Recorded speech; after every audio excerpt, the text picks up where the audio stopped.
हुकूमत नौकरियों का कोटा छीन रही है। कराची का पानी छीन कर कराची को ही बेचा जा रहा है।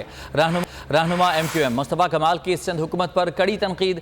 कहा कि K4 तकरीब में मुराद अली शाह ऐसे बात कर रहे थे जैसे आज ही वज़ीर आला बने हों। वज़ीर आला ने कह दिया कि कराची को पानी नहीं मिलेगा। उन्होंने कहा कि इमरान खान का झूठ और यू टर्न सबके सामने है। लोगों के तहरीक इंसाफ छोड़ने पर खुश नहीं हूँ।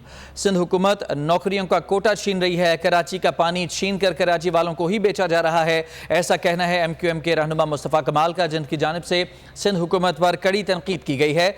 मुस्तफ़ा कमाल ने कहा कि K4 तकरीब में मुराद अली शाह इस तरह बात कर रहे थे जैसे आज ही वो वज़ीर आला बने हों। वज़ीर आला ने कह दिया कि कराची को पानी नहीं मिलेगा। उन्होंने कहा कि इमरान खान का झूठ और यू टर्न सबके सामने है। लोगों के तहरीक इंसाफ छोड़ने पर खुश नहीं हूँ। रहनुमा मुत्तहिदा कौमी मूवमेंट मुस्तफ़ा कमाल की जानिब से सिंध हुकूमत पर कड़ी तनकीद की गई। सब्सक्राइब करें और बेल दबाएं ताकि कोई खबर रह न जाए।